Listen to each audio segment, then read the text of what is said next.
নমস্কার বন্ধুরা, আমি সুস্মিতা বাংলা ক্যানভাস চ্যানেলে সকলকে স্বাগত জানাই। আশা করি আপনারা ভালো আছেন, আমরাও কিন্তু খুব ভালো আছি। তো বন্ধুরা, আজকে একটা স্পেশাল রেসিপি নিয়ে এসেছি, সেটা অবশ্যই আপনারা সঙ্গে থেকে পুরো ভিডিওটা দেখবেন, না স্কিপ করে। তো যেমন পুরনো বন্ধুরা যেমন ভালোবাসা দিচ্ছেন, পাশে আছেন, সেরকম ভালোবাসা নিয়ে থাকবেন। আর যারা নতুন আমার চ্যানেলে এই ভিডিওটা দেখছেন তারা আমার বন্ধু হয়ে পাশে থাকবেন। তার জন্য চ্যানেলে নতুন হলে অতি অবশ্যই চ্যানেলটিকে সাবস্ক্রাইব করার আপনাদের কাছে অনুরোধ রইল। তো আপনারা দেখতেই পাচ্ছেন আমি এখানে নিয়ে নিয়েছি গাটি কচু। অনেকে এটা কচুরমুখীও বলে, তা আমরা এটাকে গাটি কচু বলি। গাটি কচুটাকে আমি কিন্তু এরকম ছালটা ছাড়িয়ে নিচ্ছি। তো গাটি কচুটা আমি কেটে নিচ্ছি। গাটি কচুর পরে আমি আলুটা কেটে নেব। গাটি কচু, আলু, তারপরে ওখানে নিয়ে নিয়েছি আমি নারকেল আর অল্প চিংড়ি মাছ নিয়ে নিয়েছি। তো আমি এই সব কিছু দিয়ে ভালো করে একটা সুন্দর রেসিপি তৈরি হয়ে যাবে, দেখাবো সেটা আপনাদের। তো অবশ্যই সঙ্গে থেকে পুরো ভিডিওটা দেখবেন। দেখুন এইভাবে আমি কেটে নিলাম গাটি কচুটাকে। ভালো করে প্রথমে ছালটা আমি ছাড়িয়ে নিচ্ছি একটা ফাইলারের সাহায্যে। আপনারা চাইলে বটিতেও কাটতে পারেন, যার যেটা সুবিধা সেরকমভাবে আপনারা ভালো করে পরিষ্কার করে ছালটা ছাড়িয়ে নেবেন। তারপর আমি এটাকে কিন্তু একটা নাইফ দিয়ে ছোট টুকরো করে নেব। পুরনো বন্ধুরা যারা এখনও চ্যানেলটিকে সাবস্ক্রাইব করেননি তারা প্লিজ আমার চ্যানেলটিকে সাবস্ক্রাইব করে নেবেন। পাশে থাকা বেল আইকনটিও অবশ্যই প্রেস করে নেবেন। পাশে থাকবেন বন্ধু হয়ে অবশ্যই, কারণ আপনাদের বন্ধুত্ব কিন্তু খুবই প্রয়োজন। আপনাদের বন্ধুত্ব ছাড়া কিন্তু আমাদের এগিয়ে যাওয়াটা একটুখানি ডিফিকাল্ট। তাই আপনারা, তো আজকে একটা আমি নতুন এরকম রেসিপি নিয়ে হাজির হচ্ছি, এই কচুর রেসিপি। পুরো ভিডিওটা কিন্তু মনোযোগ দিয়ে দেখার অনুরোধ রইল, আর শেষ পর্যন্ত স্কিপ না করে ভিডিওটা দেখে নেবেন। তো এখানে যে কচুগুলো আছে সেগুলো কিন্তু আমি ভালো করে ছালটা ছাড়িয়ে টুকরো টুকরো করে কেটে নিচ্ছি। এবার আলু আছে, আলুটাকেও আমি ভালো করে ফাইলার দিয়ে ছালটা ছাড়িয়ে নিচ্ছি। একটা কিন্তু দারুণ মজাদার একটা টেস্টি রেসিপি তৈরি হতে চলেছে। এবার কচুগুলো তো সুন্দর করে চৌকো চৌকো করে কেটে নিলাম। এবার আলুটাও কিন্তু ভালো করে ছালটা ছাড়িয়ে আমি একটু বড় বড় করে আকারে টুকরো টুকরো করে কেটে নেব। তো আমার আলুর ছালটাও কিন্তু ভালো করে ছাড়ানো হয়ে গেছে। এবার আলু কাটা হয়ে গেলে আমি এবার রান্নাটা বসাবো। এবার খুব ভালো করে আলুগুলো পরিষ্কার করে নেব। এবার কচুগুলোকেও ভালো করে ধুয়ে পরিষ্কার করে নেব। দেখুন আমাদের কি সুন্দর করে ছোট ছোট টুকরো করে আমি কচুটা কেটে নিয়েছি। এখানে আলুটা কেটে নিয়েছি, জলের মধ্যে ভিজিয়ে দিচ্ছি আলুটা। সব গাটি কচু আর আলুগুলো ভালো করে ধুয়ে পরিষ্কার করে নিয়েছি। এবার কড়াইতে তেল দিয়ে দিচ্ছি। কড়াইতে তেল দিয়ে দিয়েছি। এবার আপনারা কিন্তু রান্নাটা অবশ্যই সর্ষের তেলে করতে পারেন, আমি রিফাইন তেলে করছি, তাতে কোনো অসুবিধা নেই। তেলটা গরম হওয়া অবধি ওয়েট করছি। খুন্তি দিয়ে একটু তেলটাকে একটু নাড়িয়ে দিচ্ছি যাতে তেলটা তাড়াতাড়ি গরম হয়ে যায়। এবার তেলটাকে একটু ভালো করে ছড়িয়ে দিলাম। গরম হয়ে গেছে তেলের মধ্যে। এবার আমি ফোড়নে দিয়ে দিলাম দুটো ফাটিয়ে এলাচ দিয়ে দিয়েছি, আর 1 চামচ মতো সাদা জিরে দিয়ে দিয়েছি। এবার ফোড়ন থেকে ভালো গন্ধ ছেড়ে আসলেই, ফোড়নটা একটু ভালো করে ভাজা ভাজা হয়ে গেলেই 2 থেকে 3 সেকেন্ড আমি ফোড়নটাকে একটুখানি হাই ফ্লেমে ভেজেছি। তারপরে আমি কেটে রাখা আলুটা দিয়ে দিলাম। যেহেতু ডুমো ডুমো করে আলু কেটে নিয়েছি, ওই আলুগুলোকে ভালো করে আগে ভেজে নিচ্ছি। আপনারা চাইলে ফোড়ন না দিয়েও আলুটাকে আগে ভেজে তুলে নিতে পারেন। আমি কিন্তু আলুটাকে ভেজে তুলেই নেব। কিন্তু হ্যাঁ, এখন আলুর সাথে কিন্তু আমি আগে কচুটাও ভেজে নেব। আলুগুলোকে মোটামুটি লো ফ্লেমে বা মিডিয়াম ফ্লেমে একটু হালকা আঁচে ভেজে নিলেই হবে।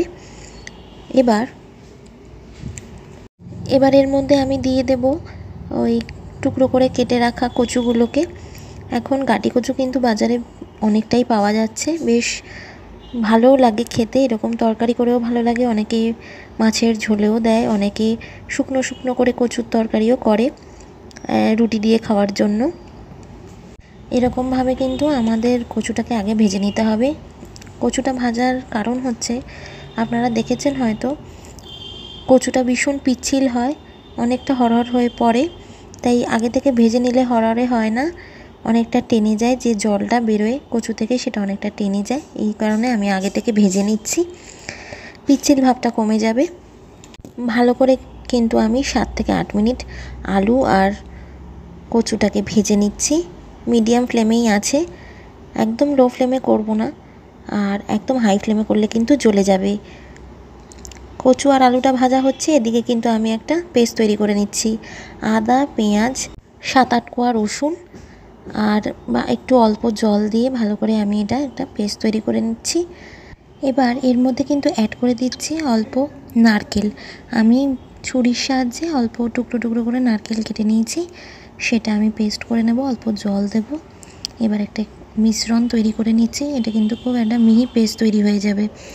সাথে এখানে কিন্তু আলু আর কচুটা ভালো করে ভাজা হয়ে যাচ্ছে। লো ফ্লেমে ভাজছি না, মিডিয়াম ফ্লেমে ভাজছি। হাই ফ্লেমে ভাজলে কিন্তু পুড়ে যাবে, আর একদম লো ফ্লেমে ভাজলে কিন্তু ভালো করে ভাজাটা হবে না। ভাজা হয়ে গেছে আলু আর কচুটা। এবার আমি ভাজা হয়ে গেলে একটা পাত্রে তুলে নেব। আপনারাও এরকম ভাজা হয়ে গেলে পাত্রে তুলে নেবেন। এবার আর একটু তেল আপনাদের যদি রান্নার সময় প্রয়োজন হয় অ্যাড করতে পারেন। এবার আর একটু তেল অ্যাড করে এবার কিন্তু আমি একটা চিংড়ি মাছগুলো যে নিয়েছি সেগুলো আমি ভেজে নেব। চিংড়ি মাছটা আগেই মা ধুয়ে পরিষ্কার করে ছালটা ছাড়িয়ে রেখে দিয়েছে। এবার অল্প 1 চামচ মতো নুন ব্যবহার করলাম আর অল্প হলুদ দিচ্ছি। দিয়ে এবার ভালো করে আমি এটাকে ম্যারিনেট করে নেব। এবার 5 মিনিট মতো ম্যারিনেট করে রাখলেই হবে। নুন আর হলুদটা কিন্তু ভালো করে চিংড়ি মাছের গায়ে মাখিয়ে নিচ্ছি। নুন হলুদ মাখানো হয়ে গেলে 5 মিনিট মতো সাইডে রেখে দিতে হবে। এবার গরম তেলে ভেজে নেব। তেলটা গরম আছে। এবার চিংড়ি মাছগুলোকে দিয়ে ভেজে নিতে হবে। চিংড়ি মাছ কিন্তু বেশি কড়া করে ভাজার কিন্তু কোনো প্রয়োজন নেই। লো ফ্লেমে আমি চিংড়ি মাছগুলোকে ভেজে নেব। বেশি কড়া করে ভাজলে কি হয়, চিংড়ি মাছটা ভীষণ টাইট হয়ে যায়, একটুখানি চামড়ার মতো খেতে লাগে। চিংড়ি মাছ যদি স্টিফ না হয়ে যায় তার জন্য আপনাদেরকে অল্প ভাজতে হবে, একদম লো ফ্লেমে। তাতে কিন্তু তরকারিটাও স্বাদের হয়, খেতেও ভালো লাগে, আর স্বাদ তো অপূর্ব হয়ই। তো আমাদের চিংড়ি মাছটা কিন্তু আমরা বেশি ভাজবো না, লো ফ্লেমে 5 মিনিট মতো আমরা ভেজে এবার চিংড়ি মাছগুলো তুলে ফেলবো। এবার একটা পাতে চিংড়ি মাছ ভাজা একদম কিন্তু হয়ে গেছে। এর থেকে বেশি ভাজলে নয় পুড়ে যাবে, নয় স্টিফ হয়ে যাবে, খেতে একদম পছন্দ হবে না কারোরই।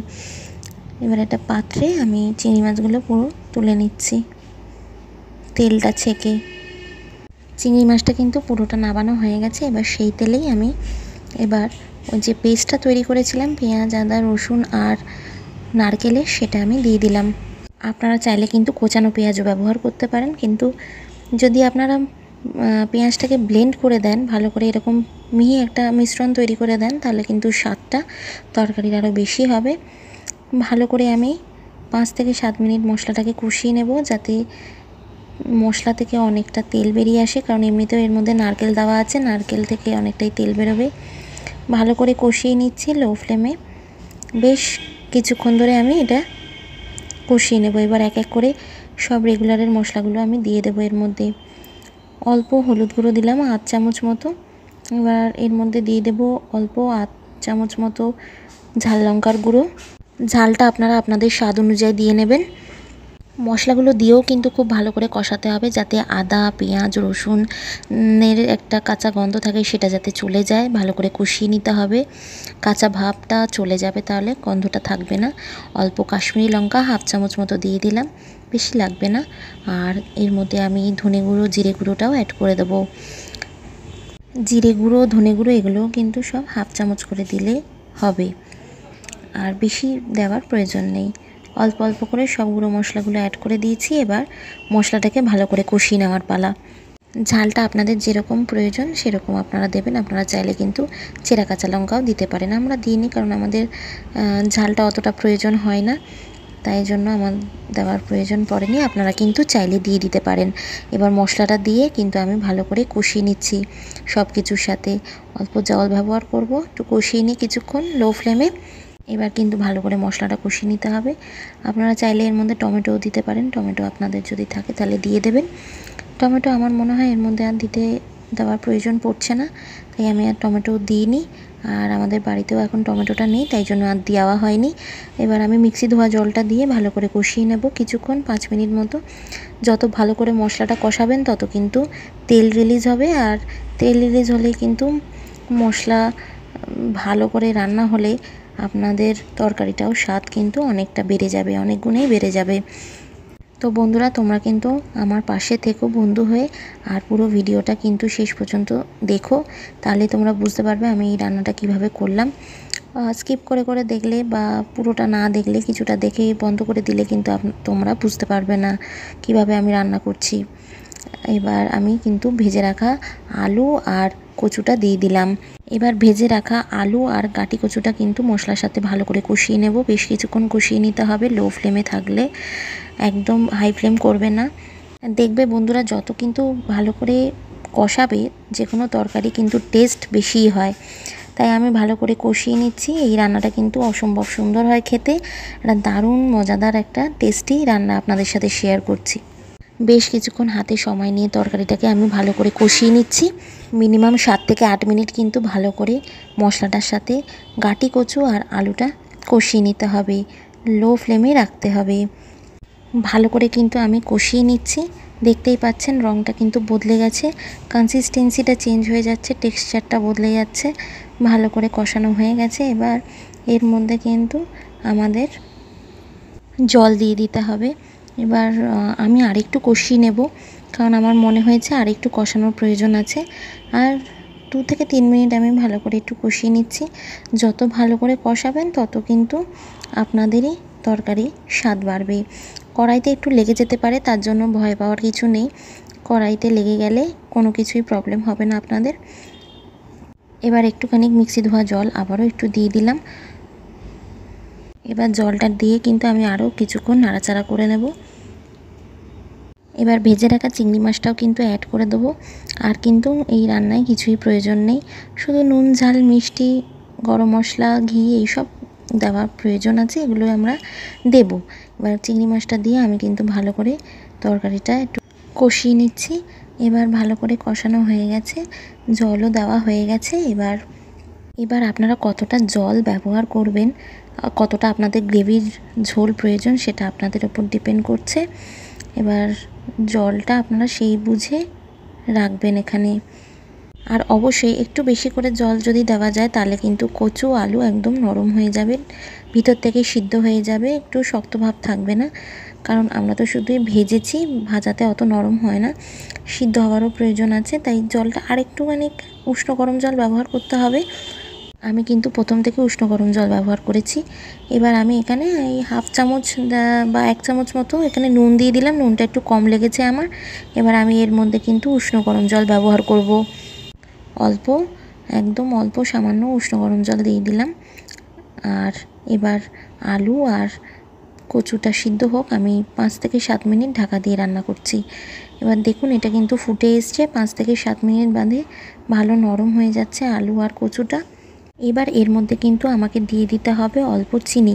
দেখুন একদম কিন্তু নরম হয়ে গেছে কচুটা। এবার অল্প চিনি দিয়ে দেবো। চিনি না দিলে কিন্তু তরকারি একদম অসম্পূর্ণ, স্বাদটা কিন্তু একদম অসম্পূর্ণ থেকে যায়, ইনকমপ্লিট হয়ে থাকে। স্বাদটা হচ্ছে মুখের ব্যাপার, চিনি, নুন, ঝাল এগুলো অবশ্যই দিতে লাগে একটা তরকারিতে, তাহলে কিন্তু একটা ব্যালেন্স হয়।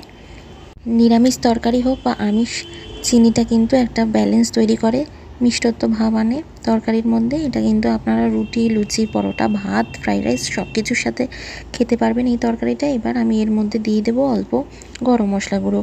গরম মশলা গুঁড়ো দিয়ে কিন্তু আমরা ফ্লেমটাকে একদম বন্ধ করে দেবো। এটা আমাদের তরকারিটা একদম হয়ে গেছে, একদম রেডি। তো কেমন লাগলো আজকের রেসিপিটা অবশ্যই জানাবেন আমাকে। আর ভালো লাগলে অবশ্যই লাইক, শেয়ার অ্যান্ড সাবস্ক্রাইব করবেন চ্যানেলটাকে, পাশে থাকা বেল আইকনটা অবশ্যই প্রেস করবেন। আপনারা ভালো থাকবেন সবাই, দেখা হচ্ছে আবার নতুন ব্লগে।